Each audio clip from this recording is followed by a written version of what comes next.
Fresh মুখে fresh হাসি, নারী পুরুষের ভোটে গড়ি দেশ, উন্নয়নের পথে অগ্রসর হবে বাংলাদেশ। ডিয়ার ভিউয়ার্স, কেমন আছেন? আমি ভালো আছি। আজকে আমি নির্বাচন এবং গণতন্ত্র নিয়ে আলোচনা করতেছি। আমাদের যদি দেশে সঠিক নির্বাচন হয়, সঠিক গণতান্ত্রিক উপায় হয়, তাহলে আমাদের কি হবে? প্রথমত একটি লাভ হবে, সেটা হলো বৈদেশিক রিজার্ভ বাড়বে, যেটা আমাদের উন্নয়নের পথে অনেকটা এগিয়ে যাবে। 2 নম্বর হচ্ছে সব নাগরিক আমরা উন্মুক্তভাবে বিনিয়োগ করতে পারবো, যেহেতু আমরা সবাই একসাথে ভোট দিয়ে সরকার গঠন করেছি। 3 নম্বর কি হবে? সামাজিক নিরাপত্তা আমাদের বাড়বে। ঠিক আছে, আমাদের যে সমাজে অস্থিরতাটা কমবে। 4 নম্বর হচ্ছে প্রতিষ্ঠিত আইনের সুশাসন। এখন কেউ কারোর আইন যদি না মানে, তাহলে তো হবে না।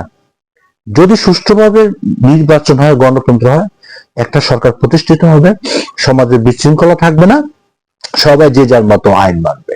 আশা করি বুঝতে পেরেছেন নির্বাচন এবং গণতন্ত্রের মধ্যে কি সম্পর্ক। সবাই ভালো থাকবেন, ধন্যবাদ।